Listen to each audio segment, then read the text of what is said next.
ஆண்களுக்கு அழகு அப்படின்றது கடல்ல பெய்கிற மழை மாதிரி. ஆண்மைக்கு இலக்கணம் வீரம், பெண்மைக்கு இலக்கணம் அழகு. இந்த தன்மை அப்படியே மாறி அமைஞ்சா எப்படி இருக்கும்? உலகிலேயே மன்மதனை போன்ற ஒரு ஆணும் வீரமான ஒரு பெண்ணும் இருந்து அவங்க வாழ்க்கையில தம்பதியரா இணைஞ்சா என்ன நடக்கும்? பல விபரீதம் நடக்கும் இல்லையா? தாங்களும் அறிஞ்சு மற்றவங்களோட வீழ்ச்சிக்கும் இந்த தம்பதி காரணமா அமைவாங்க. இத்தகைய தம்பதியை பற்றிய கதை தான் அந்தப்புறம் போகாதே அறிஞ்சயா. திரு காலச்சக்கரம் நரசிம்மன் அவர்கள் எழுதிய இந்த புத்தகத்தை பத்தி தான் இன்னைக்கு நம்ம பார்க்க போறோம். முதலாம் பராந்தக சோழனுக்கு 4 மகன்கள், 2 மகள்கள். பட்டத்து இளவரசன் ராஜாதித்யன் மற்றும் கண்டராதித்யன் இருவரும் பட்டத்தரசி கோகிலா நடிகளுக்கு பிறந்தவர்கள். அறிந்தமன் என்ற அறிஞ்சயன், உத்தமசீலன், இளவரசிகள் வீரமாதேவி மற்றும் அனுப்பமா ஆகிய 4 இளையராணி சேரமாதேவிக்கு பிறந்தவர்கள். அதாவது பட்டத்து இளவரசன் ராஜராதித்யனும் கண்டராதித்யனும் பட்டத்து அரசிக்கு கோகிலா நடிக்கு பிறந்தவங்க. அறிஞ்சயனும், உத்தமசீலன், வீரமாதேவி, அனுப்பமா இந்த 4 பேரும் இளையராணி சேரமாதேவிக்கு பிறந்தவங்க. மேற்கூறப்பட்ட 4 இளவரசர்களை பற்றி நாம் நிறையவே பார்த்திருக்கிறோம். இளவரசி வீரமாதேவி வீர விளையாட்டுகளை கற்று தேர்ந்தவங்க. வாள்பயிற்சி, வேலெறிதல், வில்லம்பு, குதிரை எய்தல் மற்றும் ரதம் செலுத்துதல் போன்ற நிறைய விளையாட்டுகள் அவங்களுக்கு தெரியும். வீரத்துக்கு இருப்பிடம் அவங்க. அவங்களோட வீரம் இருந்த அளவுக்கு விவேகம் இல்லை. இளையவள் அனுப்பமாவிடம் வீரமும் அழகும் விவேகம் எல்லாமே இருந்துச்சு. வீரமாதேவி தன்னோட தந்தை பராந்தக மன்னருக்கு தனக்கு மணமகனாக தேர்ந்தெடுக்க வீரனான பழுவேற்றையரின் மகனை நிராகரித்து விட்டு உலகிலேயே அதிரூப சுந்தரனை தான் மணப்பேன் என்று சபதம் செய்து அப்படிப்பட்ட ஒருவரை கண்டும் பிடிக்கிறார். அவன்தான் ராஷ்டிரகூடம் என்கிற குந்தல நாட்டு இளவரசன் 4ஆம் கோவிந்தன். மன்மதனை பார்த்து பொறாமை பெறும் கொள்ள பேரழகன். இவனிடம் மையல் கொள்ளாத பெண்களே இருக்க முடியாது. ஒரு முறையாவது இவனோடு கூடிட வேண்டும் என்று துடித்த பெண்களும் இருந்திருக்கின்றனர். கோவிந்தனின் அழகு பெண்களை மடித்து வீழ செய்யும் அழகு. சர்ப்பம் ஒன்று படம் எடுக்கும் அழகை எங்கனம் தொலைவிலிருந்து கண்டு ரசிக்க வேண்டுமோ அப்படி கோவிந்தனின் அழகையும் தொலைவில் இருந்து ரசிக்கும் வரை பெண்களுக்கு எந்த தீமையும் இல்லை. ஆனால் அருகே நெருங்கிவிட்டால் அவ்வளவுதான். பெண்களை வசியம் செய்து அவர்களை தனது பள்ளியறை பாவையாக்கி விடுவான். சுருக்கமாக சொல்வதென்றால் கோவிந்தனை பாரத பூமியின் கலிகுலா என்றே அழைக்கலாம். கலிகுலா தனது காம களியாட்டங்களால் ரோமாபுரி சாம்ராஜ்யத்தின் வீழ்ச்சிக்கே காரணமாக இருந்தான். திருமணமான ரோமானிய பெண்கள் முதலிரவை தன்னுடன் தான் கழித்துவிட்டு பிறகு தத்தம் கணவன்மார்களிடம் அடைய வேண்டும் என்று சற்றமே ஏற்றியவன். கலிகுலா அளவிற்கு கோவிந்தன் மோசமில்லை என்றாலும் தனது பேரழகால் களியாட்டங்களில் ஈடுபட்டு குந்தல நாட்டினை அதல பாதாளத்திற்கு தள்ளினான். கலியுகத்தில் அரச குலங்களை வேறறுத்தவன் என்பதால் கலிகுலா என்று கோவிந்தனை அழைப்பதில் தவறில்லை. தனது ஒப்பற்ற அழகை நம்பி அரசியல் நடத்தியவன். எல்லளவும் வீரம் இல்லாதவன். மஞ்சங்களில் மட்டுமே போர் தொடுத்தவன். இத்தகைய ஈனப்பிறவி கோவிந்தனைத்தான் மணந்து கொள்வேன் என்று பராந்தகன் மகள் வீரமாதேவி பிடிவாதம் செய்தாள். விளைவு வீரமாதேவியின் ஆர்ப்பாட்டத்தினால் பலரது வாழ்க்கை நாசமடைந்தது. பலரது காதல் கோட்டைகள் சரிந்து விழுந்தன. கோவிந்தனைத்தான் மணப்பேன் என்று வீரமாதேவி கூறியதால் பரம்பரை வைரியான குந்தல தேசத்திடம் சோழர்கள் வளைந்து நெளிந்து கொடுக்க வேண்டியிருந்தது. பராந்தகனின் பெரும்படைகள் சருவை சந்தித்ததற்கு காரணமாக இருந்தவன் கோவிந்தன். ராஷ்டிரகூடம் என்ற குந்தல தேசம், வைதும்ப நாடு, திருமுனைப்பாடி நாடு, வேளமுளவாடு நாடு, சாளுக்கிய நாடு ஆகியவை கோவிந்தனால் பாதிக்கப்பட்டன. மக்கள் பிரச்சனைகளை மறந்து காம களியாட்டங்களிலும் மனோத்சவ நாட்டம் செலுத்தினான் கோவிந்தன். குந்தல நாட்டின் கஜானாவை காலி செய்து மதனப்பள்ளி, அதாவது காமனுக்கு கோயில் ஒன்றை எழுப்பினான். அங்கே வாத்சாயனரின் கலைகள் போதிக்கப்பட்டன. நிர்வாண சிற்பங்கள் நிறைந்த பளிங்கு மண்டபத்தால் பால்குளம் ஒன்றை அமைத்து அதில் அழகிய நங்கையுடன் கிரீடை புரிந்தான் கோவிந்தன். கோவிந்தனை பற்றி எழுதுவதற்கு முதலில் தயங்கித்தான் போனோம். காரணம், அவனது லீலைகளை பற்றி எழுத துணிவு வேண்டும். அதே சமயம் ராஷ்டிரகூடத்து அரசன் கோவிந்தன் எப்படி இருந்திருந்தால் நமக்கென்ன என்று அவனை புறக்கணிக்கவும் முடியாது. காரணம், நமது அருமை சோழ பராந்தகனின் மாப்பிள்ளை ஆயிற்றே அவன். நமக்கே மாப்பிள்ளை போன்றவன். மாப்பிள்ளைகளால் மாமியார் வீட்டில் பிரச்சனைகள் எழுவது சகஜம்தானே. கோவிந்தனாலும் மாமியார் வீட்டில் பிரச்சனைகள் உண்டன. மைத்துனனான அறிஞ்சயனை தன்வசம் கொண்டு வந்து குந்தல நாட்டில்தான் செய்த அராஜகங்களை இங்கும் அரங்கேற்றினான். தவளையுடன் கொண்ட நட்பால் எலி நீரில் மூழ்கி இறந்தது போல் கோவிந்தனின் துர்போதனையால் அறிஞ்சயனும் தடம் புரண்டான். கண்டராதித்தன் காணாமல் போனவுடன் கீர்த்தியுடன் பதவிக்கு வந்தவன் 8 மாதங்கள் ஆட்சி புரிந்துவிட்டு முனைப்பாடி நாட்டை கைப்பற்றி வருகிறேன் என்று சூழலித்துவிட்டு ஆற்றூர் சென்றான் அறிஞ்சயன். ஆற்றூர் பாசறை கூடாரத்தில் குற்றிலும் குலையுமாக உயிருக்கு போராடி கொண்டிருந்தான் அறிஞ்சயன். ஆற்றூர் துஞ்சிய தேவன் என்று இன்று வரை அறிஞ்சயனை சரித்திர பேராசிரியர்கள் அழைத்து வருகின்றனர்.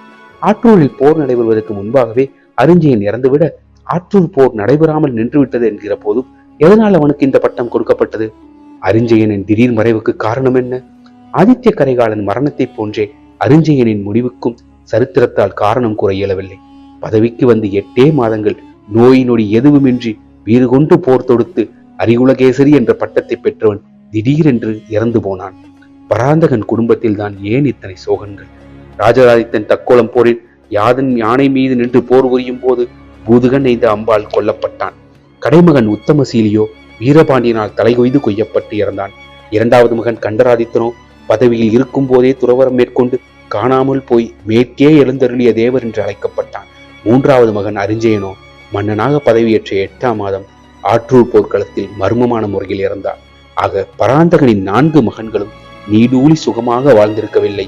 உண்மையிலேயே இளங்கோவிச்சியின் சாபம்தான் இவர்களை நாசமடைய செய்ததா அல்லது வேறு ஏதாவது காரணங்கள் உள்ளனவா என்னவோ தெரியவில்லை. சோழர்களின் சரித்திரத்தை புரட்டும் போதெல்லாம் இம்மாதிரியான மர்மமான நிகழ்வுகள் என் கண்களில் படுகின்றன. என் வருத்தம் எல்லாம் உண்மையான சோழர் சரித்திரத்தை நேர்படுத்த அரசாங்கம் உட்பட யாருமே முயற்சி செய்யவில்லை என்பதுதான். சோழர் என்றவுடன் பொன்னியின் செல்வன் படித்தே நந்தினி, ஆழ்வார்க்கடியான் எல்லாம் சூப்பர் கதாபாத்திரங்கள் என்னென்னமோ எழுதியிருக்கிறார் என்று சொல்கிறார்கள். அவை வரலாற்று பாத்திரங்கள் இல்லை என்பதை புரிந்து கொள்வதில்லை. விஜயாலய சோழன் உரையுறை ஆண்ட ஒரு சிற்றரசன். அவன் மகன் ஆதித்ய சோழன் அபராஜித பல்லவனுக்கு ஆதரவாக பாண்டிய மன்னன் ராஜசிம்மனை எதிர்த்து புயம்புரம் போரில் செயல்பட வெற்றி பெற்று அபராஜிதன் மகிழ்ந்து போய் தன் வசம் உள்ள சோநாட்டு பகுதிகளை ஆதித்ய சோழனிடம் தருகிறான். தஞ்சையை ஆளும் களப்பிரர் முத்திரையர்களை வென்று தஞ்சையில் சோழராட்சியை நிலைநாட்டுகிறான். ஆதித்ய சோழன் விஜயாலய சோழன் தான் பிற்கால சோழர்களில் முதலரசன் என்றாலும் அவன் நோய்வாய்ப்பட்டு இறந்ததால் ஆதித்ய சோழன் தான் போரில் பங்கு பெற்று சோழராஜ்யத்தை நிலைநாட்டினான். பிறகு அபராஜித பல்லவனையை கொன்று தொண்டை நாட்டையும் கைப்பற்றுகிறான். இதுவே சரித்திரம். அதன் பின் பராந்தகன், ராஜராதித்யன், கண்டராதித்யன், உத்தமசீலன், அரிஞ்சயன், ஆதித்ய கரிகாலன் என்று மரணங்கள் நிகழ்கின்றன. ராஜராஜன் ஆட்சிக்கு வந்து பிறகும் உத்தம சோழன் மகன் மதுராந்தகன் என்பான் கோவில் நகைகளை களவாடிய குற்றத்திற்காக தலை வெட்டப்பட்டு இறந்தான் என்றும் கூறப்படுகிறது. அரசியலிலும் கலைகளிலும் பக்தியிலும் இலக்கியத்திலும் பெரும் புரட்சிகளை தோற்றுவித்தனர் சோழர்கள். அவர்களிடையே ஏன் இந்த திடீர் மரணங்கள்? ராஜராதித்தனும் உத்தமசீலனும் போர்க்களத்தில் இருந்தனர் சரி, மற்றவர்களின் மரணங்கள் போர்க்களங்களில் நிகழவில்லையே. இந்த மரணங்கள் ஏன் குழப்பங்களாகவே உள்ளன? ஏன் இந்த குழப்பங்களை களைந்து சரித்திரத்தை நேர்படுத்த யாருமே முன்வரவில்லை? இதுதான் என் கேள்வி. சோழர்கள் மாபெரும் வீரர்கள், சோழர் சாம்ராஜ்யத்தை உருவாக்கியவர்கள் என்றெல்லாம் பள்ளி நாட்களில் படித்துவிட்டு அவர்கள் மீது பெரும்பற்று கொண்டவனாய் இருந்திருக்கிறேன். ஆனால் சோழ சரித்திரத்தை மீண்டும் மீண்டும் படிக்க ஒன்று தெளிவாக புரிகிறது. எப்படி தற்காலத்தில் பணம் செலவழிக்காமல் தேர்தலில் நிற்க முடியாதோ அப்படி சோழர் காலத்தில் சூழ்ச்சி செய்யாமல் அரசியலில் யாரும் நிலைக்க முடியாது. காதல் மனைவி மும்தாஜுக்கு ஷாஜகான் தாஜ்மஹால் கட்டினான். இது சரித்திரத்தின் கூற்று. ஆனால் மும்தாஜ் அவனது 7 மனைவிகளின் 4வது மனைவி. அவளுக்கு மட்டும் ஏன் காதல் சின்னம் எழுப்பினான் என்று நாம் கேட்டால் தாஜ்மஹால் அர்த்தமில்லாமல் போய்விடும் என்பதால் சரித்திரம் மற்ற மனைவிகளை பற்றி இருட்டடிப்பு செய்துவிட்டு மும்தாஜை பற்றி மட்டும் பதிவு செய்யும். சோழ சரித்திரத்தில் சில சம்பவங்களை இருட்டடிப்பு செய்து சரித்திரம் எழுதப்பட்டுள்ளது. எனக்கு கிடைக்கும் சிறு ஆதாரங்களை வைத்து குழப்பங்களை தீர்க்க முற்படுகிறேன், அவ்வளவுதான். நான் எழுதுவதுதான் சரித்திரம் என்று நான் கூற மாட்டேன். இப்படியும் நடந்திருக்க சாத்தியக்கூறுகள் உள்ளன என்று மட்டும்தான் நான் கூறுகிறேன். உங்களது 3வது கண் எவற்றை தெளிவுபடுத்துகிறதோ அவற்றை மட்டும் நம்புங்கள். மீண்டும் கூறுகிறேன், ஆழ்வார்க்கடியான், நந்தினி, குந்தவை போன்றவர்தான் சோழ சரித்திரம் என்று நம்புவர்களுக்காக நான் நாவல்கள் எழுதவில்லை. அவர்கள் உலகில் அவர்கள் வாழட்டும். உண்மையான சோழ சரித்திரத்தை ஏறிய விளைபவர்கள் மட்டுமே நான் என்னுடைய பயணிக்க அழைக்கிறேன். வாருங்கள், அரிஞ்சயனை தொடர்வோம். அத்தியாயம் 1. ஆற்றூரில் ஒரு இரவு. நாளைய சூரியோதயத்தில் அரிஞ்சயன் என்கிற அறிந்தவனின் தலைமையில் சோழப்படைகள் ஆற்றூர் ஏரிக்கரையின் அருகாமையில் உள்ள பரந்த மைதானத்தில் அணிவகுத்து கொந்தள நாட்டின் படைகளை எதிர்கொள்ள உள்ளன. இதோ இரவு படர்ந்து கொண்டிருந்தது. மன்னர் அரிஞ்சயன், பழுவேற்றையர் அம்பலவாணர், கண்டன் அமுதனார், இளைய பழுவேற்றையர் காலாந்தகர் மற்றும் மைத்துனன் கொடும்பாளூர் அரசனுடன் ஆலோசனை செய்து கொண்டிருந்தான். கூடாரத்தின் வெளியே நின்று தனது கழுகு கண்களின் இருளின் ஊடே நோக்கிக் கொண்டிருந்தான் அரிஞ்சயனின் மெய்காப்பாளன் மெய்கண்ட மழுவன். மன்னனின் நம்பிக்கைக்கு பாத்திரமானவன். ஆலோசனை முடிய மன்னர் அந்த கூடாரத்தை விட்டு வெளியே வந்து தனது பிரத்யேக கூடாரத்தை நோக்கி நடந்தான். மெய்கண்டன் அவனை பின்தொடர முற்பட சட்டென்று பழுவேற்றையன் இரும்புக்கரம் அவனது இடத்துடனை பற்றி நிறுத்தியது. மெய்கண்டா, நான் உனக்கு எச்சரிக்கை செய்ய தேவையில்லை. உனது உயிரினை விட மேலாக கருதி மன்னரை நீ காத்து வருகிறாய் என்பதில் எல்லளவும் மையமில்லை. மன்னரின் உயிருக்கு எவ்வித தீங்கும் நேராவண்ணம் உனது ஆட்களால் இரும்பு வளையம் ஒன்றை அமைத்திருக்கிறாய். சண்டி கோவிலில் உள்ள குருதியை தரை வார்த்து மன்னரை காப்பேன் என்று சபதம் வேறு செய்திருக்கிறாய் என்பதையும் இந்த சோழ நாடே அறியும். இருப்பினும் விழிப்புணர்வுடன் இருக்க வேண்டியது நமது கடமை. நாளை விடிந்ததும் போர் என்கிற நிலையில் இன்றைய இரவு நாம் இன்னும் பாதுகாப்பினை அமைத்து மன்னரை யாரும் நெருங்காமல் பார்த்துக் கொள்வது அவசியம். போருக்கு முந்தைய இரவுதான் பொதுவாக எதிரிகள் சதிகளை அரங்கேற்றுவார்கள். பட்டத்து யானைகளுக்கு விஷம் வைப்பது, குதிரைகளின் கால்களை முறிப்பது, அரசர்களையும் சேனை தலைவர்களையும் கொல்ல முயல்வது போன்ற செயல்களில் ஈடுபடுவார்கள். நடைபெறவுள்ள ஆற்றல் போர் இரு நாடுகளுக்கிடையேயான எல்லை பிரச்சனை குறித்து நடைபெறும் போர் அல்ல. நமது மன்னர் அரிஞ்சயனின் மீது தனிப்பட்ட முறையில் வன்மம் கொண்டிருக்கும் எதிரிகள் சிலர் ஒன்று சேர்ந்து இப்போரை நம் மீது திணித்திருக்கின்றனர். மன்னர் அரிந்தமர் ஒப்பற்ற வீரர். போர்க்களத்தில் அவரை யாரும் வெல்ல முடியாது. எனவேதான் அவரை தீர்த்து கட்ட இரவு நேரங்களில் பாசறைகளில் போவார்கள். இன்று இரவு அதிக எச்சரிக்கையுடன் நீ கையாள வேண்டும். நான் சொல்வது உனக்கு புரியும் என்று நினைக்கிறேன். அந்த இரவில் கிசுகிசு என்று பழுவேற்றையரின் குரலில் ஒலித்த ஆதங்கத்தை புரிந்து கொண்டான் மேற்கண்டன். பழுவூர் அரசரின் அந்த நீண்ட அறிவுரையின் சாராம்சமே அந்த கடைசி 6 சொற்களில் தான் அடங்கியிருந்தன என்பது அவனுக்கு தெரியாதா என்ன? நான் சொல்வது உனக்கு புரியும் என்று நினைக்கிறேன். மெய்கண்டனுக்கா புரியாது? அரிஞ்சயனின் அந்தரங்க மெய்காப்பலனாக செயல்பட்டு வருகிறான். அரிஞ்சயனின் அகம் மற்றும் புறத்தையும் நன்கு அறிந்தவன். மன்னரின் தேக அசைவுகளை உன்னிப்பாக கவனித்தே அவனது தேவைகளை நிறைவேற்றுபவனாயிற்றேன். இப்போது கூட ஆலோசனை கூட்டத்தில் போர்க்களத்தில் என்ன தந்திரங்களை கையாள்வது என்பதை அரிஞ்சயன் விவாதித்துக் கொண்டிருந்த வேளையில் தனது நாவினால் அவ்வப்போது இதழ்களை ஈரப்படுத்திக் கொண்டிருந்தானோ அது எதனால் என்பதை மெய்கண்டன் மட்டுமே அறிவான். உலகிலேயே பேரழகையே மனையாளாக கொண்டிருக்கும் அரசர்களுக்கு போர்க்களம் நரகமான காட்சி தரும். என்ன செய்வது? வைதும்ப இளவரசி கல்யாணையை மணந்து கொண்ட காலத்தில் இருந்து அவரை ஒரு கணம் கூட பிரியாமல் வாழ்க்கையை அனுபவித்து வரும் அரிஞ்சயன் முதன் முறையாக மன்னராக போர்க்களம் ஏகியிருக்கிறான். மனைவி கல்யாணியை நினைத்து தாபம் அடைந்திருக்கிறான் போடு. பழுவூர் அரசரே, தாங்கள் கூறுவது எனக்கு புரிகின்றது. தாங்கள் எவ்வித கவலையும் பட தேவையில்லை. எல்லாவற்றையும் நான் பார்த்துக் கொள்கிறேன். நாளை நமது சோழ மன்னர் புலியென பாய்ந்து போர்ஜாலங்கள் செய்வதை நாம் அனைவரும் காணப்போகிறோம் என்று கூறிவிட்டு மெய்கண்டன் அரிஞ்சயனின் கூடாரத்தை நோக்கி நடந்தான். அவன் போவதையே யோசனையுடன் பார்த்து கொண்டிருந்தாள் பழுவேற்றையர். அவரது செவிகளில் பவிசுக்கார மட தலைமை ஜோதிடரின் குரல் ஒலித்தது. பழுவூர் அரசரே, மன்னரின் நாடி குறிப்பினில் சனி மாறமாக தெரிகிறான். சூரியன் சிம்மத்தில் குருவுடன் நிற்பதால் போரில் வெற்றியும் கீர்த்தியும் உறுதி என்றாலும் மாறாக சனி அந்த கீர்த்தி ஏற்படா வண்ணம் பங்கத்தை செய்கிறான். போர் தந்திரங்களில் சமர்த்தான நம் மன்னர் அற்பமான காரியங்களால் இந்த கீர்த்தியினை இழக்க நேரிடும். கூடுதல் கவனம் தேவை. பசுவிக்கார மட தலைமை ஜோதிடர் வாசுக சிந்தாமணி பழுவேற்றையருக்கு எச்சரிக்கை விடுத்திருந்தார். கூடுதல் கவனம் தேவை. பழுவேற்றையருக்கு உடனே ஜோதிடரின் உள்மனதில் ஓடிக்கொண்டிருந்த எண்ணங்கள் புலப்பட்டு விட்டன. ஒருமுறை தன்னை சுற்றி பார்த்தவர் அருகில் யாரும் இல்லை என்பதை உறுதிப்படுத்திக் கொண்டு ஜோதிடரை ஆழமாக பார்த்தார். என்ன கூற வருகின்றீர்கள் வாகீசரே? பழுவேற்றையின் முகத்தில் கவலை ரேகைகள் தென்பட்டன. பழுவேற்றையரே, நாம் அரிஞ்சயன் மன்னராக அரியாசனம் ஏறியது காலத்தின் கட்டாயம். அதோ காலம்தான் அவரை அற்பமான சில நடவடிக்கைகளுக்கு அடிமையாக்கிவிட்டது. மன்னர் தனது தனிப்பட்ட நடவடிக்கைகளை கட்டுப்படுத்திக் கொள்ள வேண்டும். மாரக சனி மயக்கத்திற்கு இருக்கும் போதுதான் கேடு விளைவிப்பான். இதற்கு மேல் எப்படி விவரிப்பது என்று தெரியவில்லை. ஜோசியர் விடுத்த எச்சரிக்கை நினைவுக்கு வர தனது கூடாரத்திற்கு போக தோன்றாமல் அரிஞ்சயனின் கூடாரத்தை வெறுத்து பார்த்தபடி நின்றிருந்தார் பழுவேற்றையர்.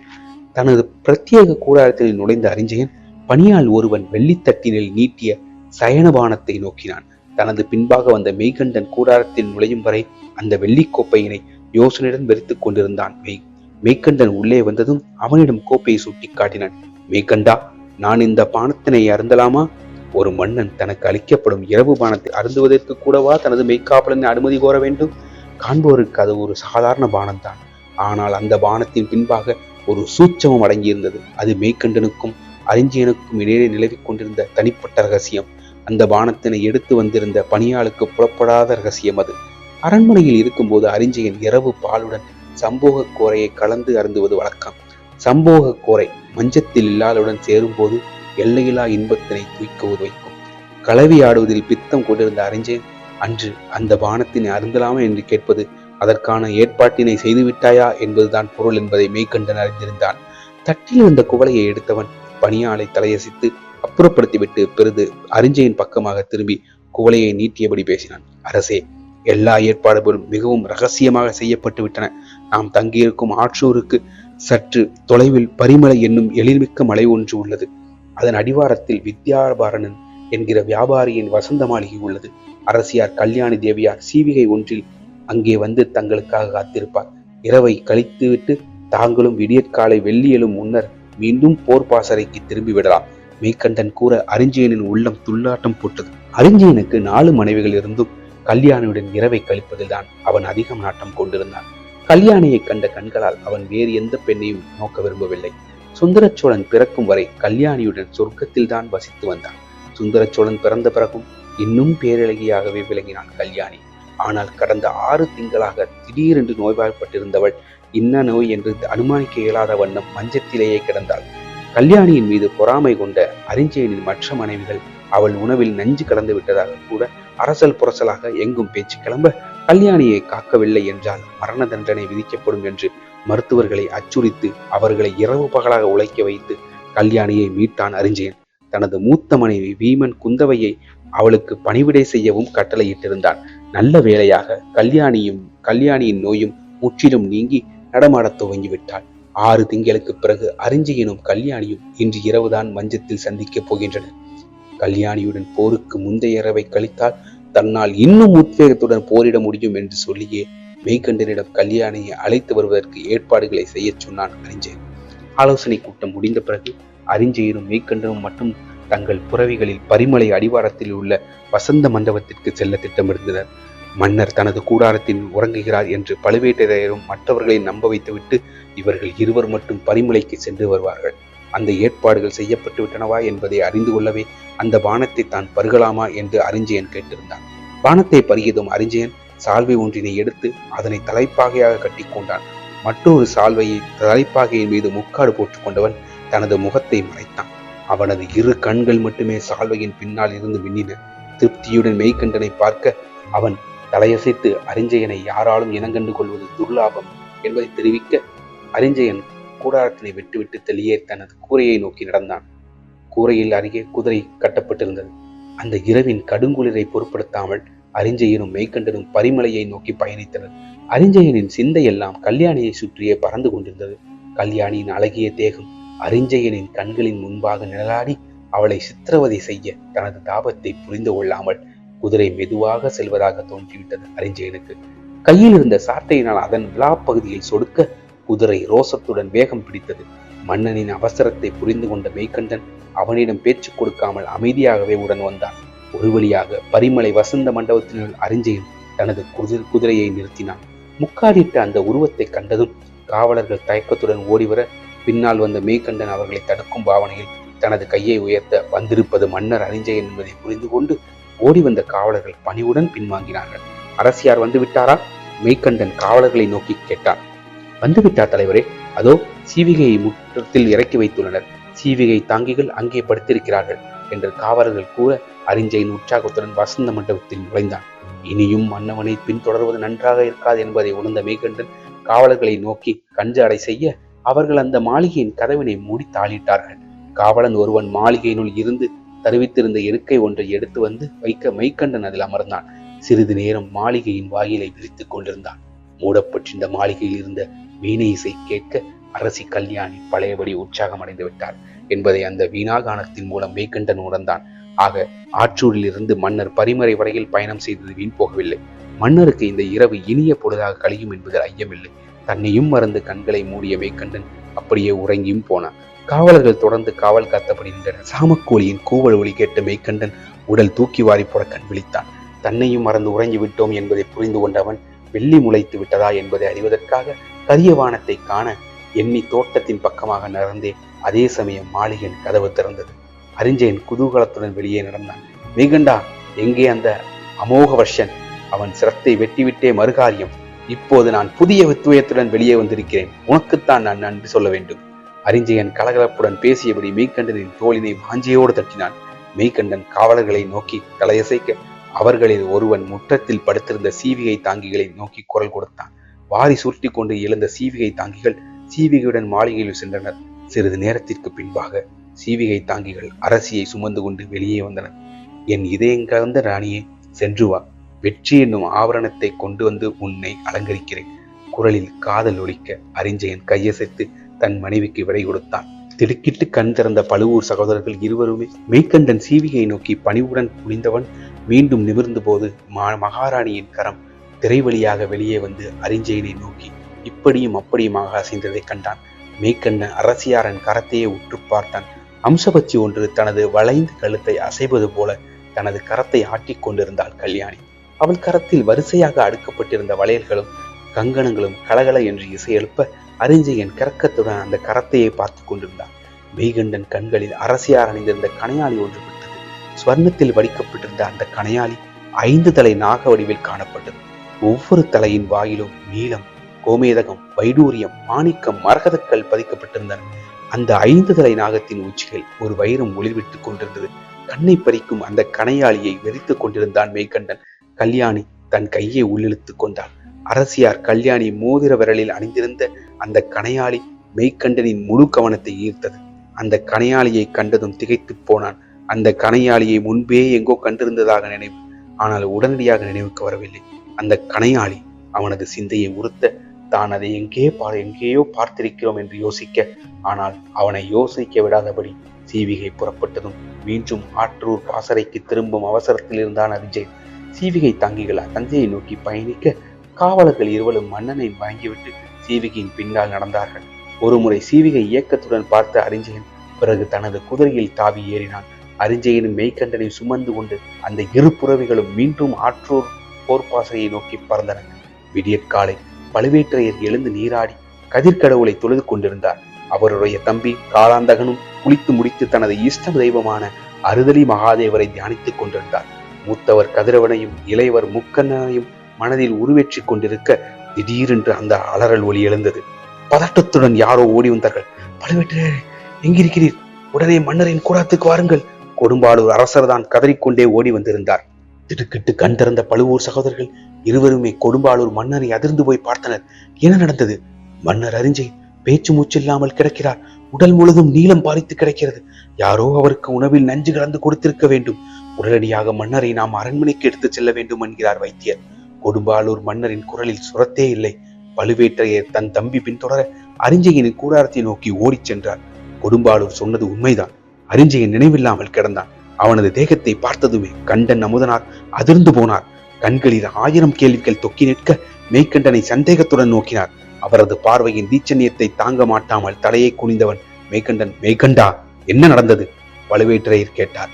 ஆலோசனை கூட்டம் முடிந்ததும் மன்னர் உறங்கச் சென்று விட்டார். நான் கூடாரத்தில் வெளியே தான் காவல் புரிந்து கொண்டிருந்தேன். மெய்கண்டன் கூற அவனை நம்ப மாட்டாமல் உற்று பார்த்தார் பழுவேற்றையர். உண்மையை கூறு மெய்கண்டா. மன்னரும் நீயும் இரவு புறவைகளில் எங்கோ கிளம்பி சென்றீர்கள். எங்கு சென்றீர்கள்? தானாதிகாரியின் குரல் காட்டத்துடன் ஒலித்தது. இனியும் அவரிடம் எதையும் மறைக்க இயலாது என்பதை புரிந்து கொண்டான் மெய்கண்டன். மன்னரின் கட்டளையின் பேரில் அவரும் நானும் பரிமலை வசந்த மண்டபத்திற்கு போனோம். மன்னர் இரவு அங்கே தங்கினார். விடியற்காலை நாங்கள் பாசறைக்கு திரும்பினோம். வந்ததும் மன்னர் உறங்கச் சென்று விட்டார். அவரை எழுப்ப சென்ற பணியாளர் தான் அவரது நிலையை கண்டு பதறி எனக்கு தகவல் தந்தான். தனது கடமையினில் தான் தவறிவிட்டதை உணர்ந்த மெய்கண்டனின் குரல் அச்சத்தில் நடுங்கியது. பழுவேற்றையின் முகம் கடுமையடைந்தது. விடிந்தால் போ, குந்தல நாட்டு படைகள் நமக்காக ஆற்றூர் கரையில் காத்திருக்கின்றன. இது உனக்கு தெரியாதா? இத்தருணத்தில் மன்னருக்கு சம்போகம் தேவைதானா? நான் நேற்றிரவே உன்னை எச்சரித்தேன் அல்லவா? கூடுதல் கவனம் தேவை என்றேனே. கூடுதல் என்பதன் பொருளை நீ உணராததன் விளைவு இப்போது மன்னர் அபாய நிலையில் உள்ளார். சரி, மன்னரிடம் தங்கிய பெண் யார்? பழுவேற்றையின் குரலில் உக்கிரம் தொளித்தது. அரசியார் கல்யாணி தேவியார், மெய்கண்டன் சொன்னான். பழுவேற்றையர் அதிர்ந்தாள். யோசனையுடன் மெய்கண்டனை பார்த்தார். கல்யாணி தேவியாரா? நீ அவரை பார்த்தாயா? தானாதிகாரியின் கேள்வி மெய்கண்டனை குழப்பத்தில் ஆழ்த்தியது. அவர் வந்த சீவிகையை பார்த்தேன். பழுவூர் வேந்தே, கல்யாணி தேவியாரை நான் பார்க்கவில்லை. ஆனால் சீவிகையிலிருந்து மன்னரை நோக்கி அரசியார் கையசத்து விடைபெற்றார் என்று மெய்கண்டன் கூற பழுவேற்றையர் அவனை நெருங்கி வந்தார். கல்யாணி தேவியார் தான் அந்த சீவிகையில் இருந்தார் என்று எதை வைத்து கூறுகிறாய்?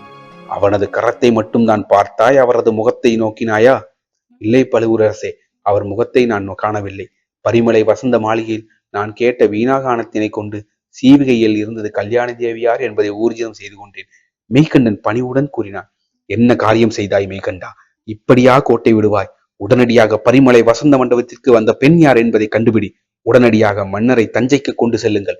பழுவேற்றையர் வேகமாக உத்தரவுகளை பிறப்பித்தார். அண்ணா, குந்தல நாட்டு அரசன் இன்னும் சற்று நேரத்தில் போர்க்களம் வந்து விடுவானே, என்ன செய்வது என்று காலாந்தகன் கேட்டான். போரை நிறுத்துவதை தவிர வேறு வழியில்லை. நான் குந்தல மன்னன் அமோகவர்ஷனுக்கு ஓலை தருகிறேன். நீயே அதை கொண்டு செல் காலாந்தகா என்றவர் நினைவை இழந்திருந்த அரிஞ்சயனை கலக்கத்துடன் பார்த்தார். சோழ அரியணையில் குறைந்த நாட்களே மன்னனாக அமர்ந்தவனாக அரிஞ்சயன் தான் இருக்கப் போகிறான் போலும். இந்த எண்ணம் அவர் மனதில் தோன்ற அவரது உடல் ஒரு கணம் நடுங்கியது. தொலைவில் பாசறை அமைந்திருந்த மோகவர்ஷனின் குந்தல நாட்டு படைவீரன் ஒருவன் ஊதும் சங்குலி பழுவேற்றையின் செவிகளில் ஒலிக்க அவர் கொடும்பாளூரை கலவரத்துடன் நோக்கினார். தனது பிரத்யேக கூடாரத்துக்கு நடந்து மெய்கண்டன் சற்று நின்றான். அவனுக்கு இப்போது நினைவுக்கு வந்துவிட்டது. அந்த கணையாளியை எங்கு பார்த்திருக்கிறோம் என்பது, எங்கு பார்த்திருந்தோம் என்பது நினைவுக்கு வந்தவுடன் அவன் முகம் திகிலில் உறைந்து போனது.